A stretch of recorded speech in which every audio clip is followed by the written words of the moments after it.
അപ്പം നമുക്ക് തുടങ്ങിയാലോ? തുടങ്ങാം. അടുത്ത സെഗ്മെന്റ് ആണ് സവാരി ഗിരിഗിരി. Yes, okay okay. സവാരി ഗിരിഗിരി.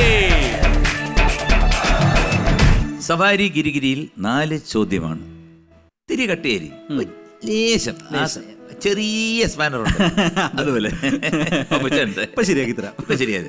അപ്പം ആദ്യത്തെ ചോദ്യം ഒരു വീഡിയോ ആണ്.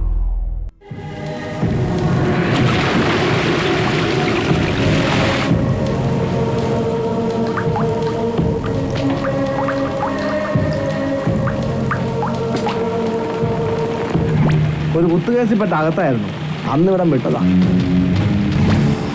അപ്പൊ ഇവൻ പ്രശ്നമാണ്.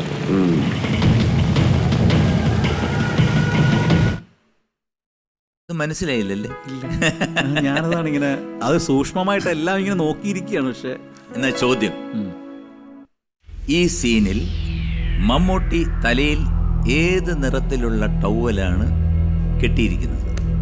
എ കറുപ്പ്, ബി നീല, സി വെള്ള. മൊത്തം ഒരു നീല നിറമായതുകൊണ്ടൊന്നും പറയാൻ പറ്റൂല. മൊത്തത്തിലൊരു ബ്ലൂ അല്ലേ? ബ്ലൂ.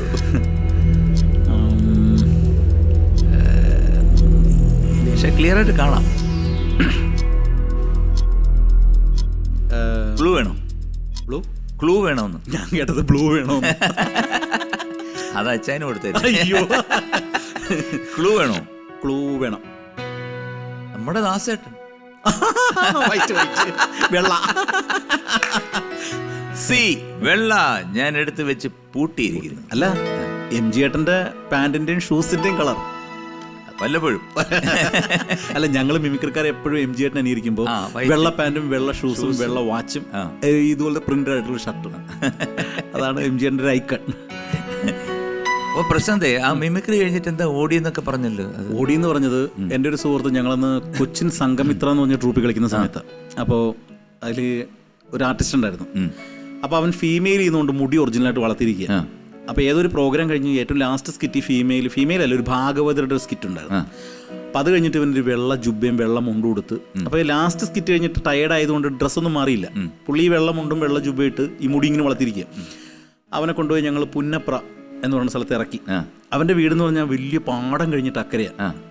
അപ്പോൾ അവന് ഭയങ്കര പേടി രാത്രിയിലൂടെ പോകാൻ. കാരണം ആ സ്ഥലത്തൊരു അമ്പലത്തിൽ വരത്തുപോക്കുണ്ടെന്ന് പറയും. രാത്രി ഒരു 3 മണി സമയത്ത് ഭഗവതി വരത്തുപോക്കെന്ന് പറയും. അവന് ഭയങ്കര പേടിയാണ്. ഇപ്പം പറഞ്ഞ് ഞാൻ അവിടെ എത്തിക്കഴിഞ്ഞിട്ട് നിങ്ങൾ വണ്ടി വിടാവുള്ളൂ. അപ്പം അങ്ങനെ ഇവൻ പോട്ടെ എന്ന് പറഞ്ഞ് നിന്നു. അപ്പോൾ ഇവനൊരു ബാഗ് ഉണ്ട്, ഒരുപാട് സിബുള്ള ബാഗാണ്.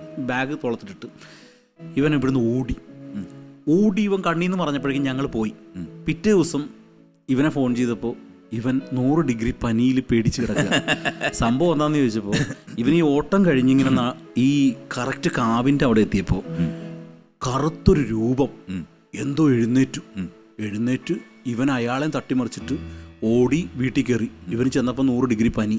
പിറ്റേ ദിവസം ഇവന് ആയുർവേദ ഡിസ്പെൻസറിയിൽ മരുന്ന് മേടിക്കാൻ വേണ്ടി ചെന്നപ്പോൾ അവിടെ ഒരു ആൾക്കൂട്ടത്തിന് നടുവിലിരുന്ന് വേറൊരാൾ പറയുക, ഞാൻ കണ്ടതാ, വെള്ള ഡ്രസ്സ്, ഇത്രയും മുടിയുണ്ട്, ചങ്ങല കിലുങ്ങുന്ന പോലെ ശബ്ദം, എന്നെ വന്ന് തട്ടിയിട്ടിട്ട് ഓടി. ആ തട്ടിയിട്ടിട്ട് ഓടിയ പാർട്ടി എന്തോ മൂത്രമൊഴിക്കാൻ വേണ്ടി പാടത്തിൻ്റെ അവിടെ വന്നിരുന്നതാണ്. അയാൾ ഇവനെ കണ്ട് പേടിച്ച്, ഇവൻ അയാളെയും കണ്ട് പേടിച്ച്, രണ്ടുപേരും വൈദ്യശാല ചെന്നേക്കുക. അതാണ് ഈ കണ്ടം വഴി ഓടുന്നു പറയുമ്പോൾ എനിക്ക് ഓർമ്മ വന്നൊരു സംഭവമാണ്. ഓക്കെ, അപ്പം സി വെള്ളയാണ് നമ്മൾ പൂട്ടിയിരിക്കുന്നത്. വെള്ള ഉത്തരം ശരിയാണ്. കൺഗ്രാറ്റുലേഷൻ. ഉത്സവമേളത്തിലുള്ള ജയിച്ചിട്ടുണ്ട്. ഉത്സവമേളത്തിലെ ജയിച്ചിട്ടുണ്ട്. അതൊരു പഴയ ജയിച്ചേട്ടനാണ്. ഞാൻ വെറും തങ്കപ്പനല്ല, മനോജ് കുമാറാണ്. സൗന്ദര്യം വഴിഞ്ഞൊഴുകുന്ന എൻ്റെ അമ്മ പെങ്ങന്മാരെ, എൻ്റെ ആരാധകരെ, ഞാൻ പാടുന്നതിനിടയ്ക്ക് ഡോട്ടുമാല, ജണ്ട്, ഹാരം, നാരങ്ങ, ബൊക്ക എന്നിവയെല്ലാം നൽകി എന്നെ സ്നേഹം കൊണ്ട് വീർപ്പ് മുട്ടിക്കരുതേ എന്ന് ഞാൻ അപേക്ഷിക്കുന്നു. രാത്രികൾ പകലുകളാക്കി, പകലുകൾ ഗാത്രികളാക്കി, ഏകാന്തതയുടെ നിശബ്ദതയിൽ നിന്നും പെറുക്കിയെടുത്ത ഈ ഗാനത്തിന് പണ്ട് എങ്ങോ പാടിക്കേട്ട ഏതെങ്കിലും ഒരു പാട്ടുമായിട്ട് എന്തെങ്കിലും ഒരു സാദൃശ്യം തോന്നിയാൽ കേവലം യാദൃശ്ചികം മാത്രം. തുടങ്ങട്ടെ. ഘോര വനാന്തര ഭാഗത്തേക്ക് പോകാൻ നിൽക്കുന്ന ശ്രീരാമനെ നോക്കി സീത ഇങ്ങനെ മൊഴിഞ്ഞി, രാമ ശ്രീരാമ കൂടെ വരുന്നു ഞാൻ, നീ പോകും വഴിയല്ല ഈ സീത വരും കൂടെ, കുളിരുള്ള പൂമ്പുഴയിൽ കുളിക്കാലോ ലോ ലോ ലോ ലോ, തളിരുള്ള മരച്ചോട്ടിൽ കളിക്കാലോ, കാറ്റത്ത് ചക്കരമാമ്പഴം വീഴുമ്പം ഇഷ്ടം പോലെ പെറുക്കി അങ്ങ് തിന്നല് രാമ. നിങ്ങളെ എങ്ങനെ ഇതൊക്കെ പഠിക്കുന്നത് എനിക്ക് മനസ്സിലാവുന്നത്. ഇത് നമ്മളിങ്ങനെ കുറേ കണ്ടും കേട്ടും ഇങ്ങനെ. ജയചേട്ടൻ എനിക്ക് വളരെ ചെറുപ്പം തൊട്ട് ഭയങ്കര ഇഷ്ടമായിരുന്നു. അപ്പോൾ കാസറ്റുകളിൽ മിമിക്രി കാസറ്റുകളൊക്കെ മേടിച്ച്. അല്ല, ഇത് ജന്മസിദ്ധമായ ഒരു കഴിവാണ്. അല്ലെങ്കിൽ ഇത്രയും ഓർത്തിരിക്കാനും ഇത്രയും ഡയലോഗ്, എൻ്റെ ഞാൻ നേരത്തെ പറഞ്ഞ പോലെ ആ മോഡുലേഷൻസ് വരുത്താൻ വലിയ പ്രയാസമാണ്. അച്ഛൻ കാഥികനാണ്. എന്താ പേരെന്താണ്? ചേർത്തല ശശികുമാർ.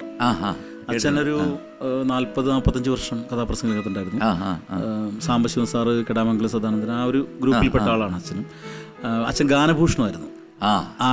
അതല്ല കാരണം എന്തെങ്കിലുമൊക്കെ നമ്മുടെ എന്താണ് പരമ്പരാഗതമായിട്ടുള്ള സംഭവങ്ങൾ ഉണ്ടെങ്കിൽ ഇത്രയും പെർഫെക്റ്റ് ആയിട്ട് മുമ്പോട്ട് പോകത്തുള്ളൂ. അച്ഛന് ദാസേട്ടൻ്റെ ജൂനിയറായിട്ട് അച്ഛൻ ഗാനഭൂഷണം പാസ്സായത്. അപ്പം അങ്ങനെ മ്യൂസിക് ടീച്ചറും കൂടിയായിരുന്നു. അപ്പോൾ ആ ഒരു ഇതായിരിക്കും ചിലപ്പോൾ നമുക്കിങ്ങനെ. പിന്നെ അല്ല, പാട്ട് പാടുമ്പോഴും കറക്റ്റായിട്ട് പാടുന്നുണ്ട്. പാരഡി പാട്ടാണെങ്കിലും കറക്റ്റാണ്. പിന്നെ ഈ മിമിക്രി ചെയ്യുമ്പോഴും അത് ശരിക്കും ജെനുവിനായിട്ട് ഫീൽ ചെയ്യുന്നു. കാരണം അത് ചിലർ ചെയ്യുമ്പോഴത്തേക്ക് നമ്മൾ ആ ഡയലോഗ് മാത്രം പറഞ്ഞങ്ങ് പോകും. ഇതങ്ങനല്ല, you are living in it. അതിനകത്ത് എന്താണ് ജീവിക്കുകയാണ്. അതാണ് എനിക്ക് വളരെ ഇഷ്ടപ്പെട്ടത്.